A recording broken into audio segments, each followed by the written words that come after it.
Good morning, or good whatever time it is when you watch this video. But today is June 1st. We begin our journey in the book of Proverbs, and I promise it will be a journey of a lifetime.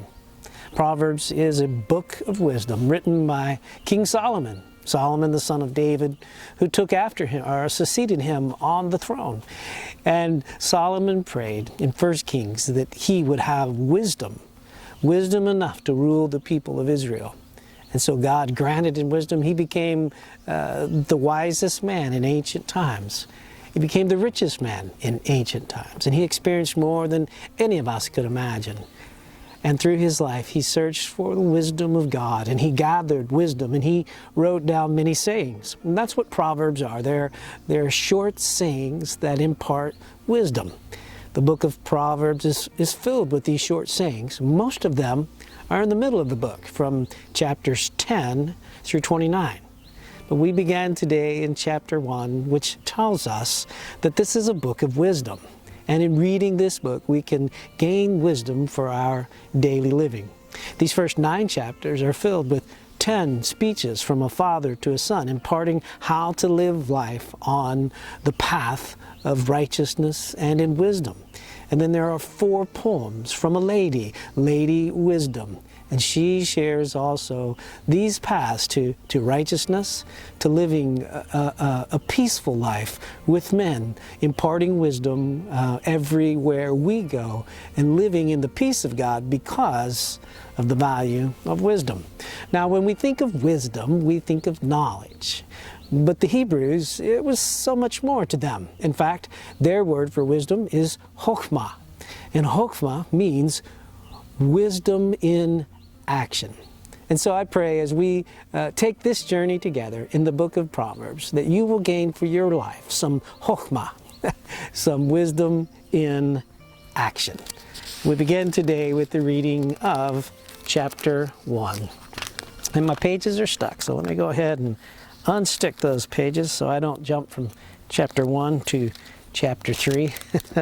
Chapter 1, the Proverbs of Solomon, son of David, king of Israel, for gaining wisdom and instruction, for understanding words of insight, for receiving instruction in prudent behavior, doing what is right, just, and fair, for giving prudence to those who are simple, knowledge and discretion to the young.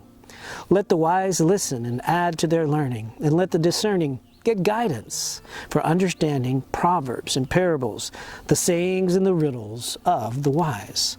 The fear of the Lord is the beginning of knowledge, but fools despise wisdom and instruction.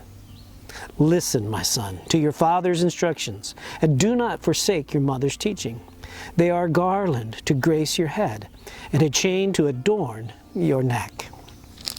My son, if sinful men entice you, do not give in to them. If they say, come along with us, let us lie in wait for innocent blood. Let us ambush some harmless soul.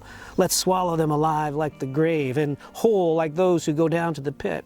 We will gain all sorts of valuable things and fill our houses with plunder. Cast lots with us, and we will share the loot. My son, do not go along with them.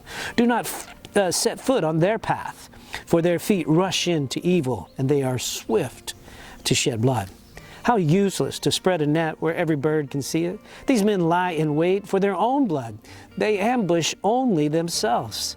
And such are the paths of all who go after ill-gotten gain.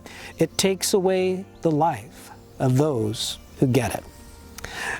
Out in the open, wisdom, she calls aloud. She raises her voice in the public square. On the top of the wall, she cries out. At the city gates, she makes her speech. How long will you who are simple love your simple ways? How long will mockers delight in mockery and fools hate knowledge? Repent at my rebuke. Then I will pour out my thoughts to you, and I will make known to you my teachings.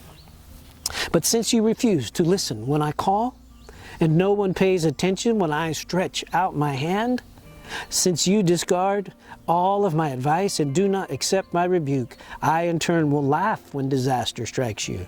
I will mock when calamity overtakes you. when calamity overtakes you like a storm, when disaster sweeps over you like a whirlwind, when distress and trouble overwhelm you. Then they will call to me, but I will not answer. They will look for me, but they will not find me, since they hated knowledge and did not choose fear of the Lord. Since they would not respect my advice and spurned my rebuke, they will eat the fruit of their ways and be filled with the fruit of their schemes. For the waywardness of the simple will kill them, and the complacency of fools will destroy them. But whoever listens to me will live in safety and be at ease without fear of harm. This is Proverbs chapter 1. And so today I hope that you take time to read through this chapter a few times. Pray to God, ask for Him to give you wisdom to understand it and to add hokmah to your life, to learn to live this word out. I'll see you again tomorrow as we read Proverbs chapter 2.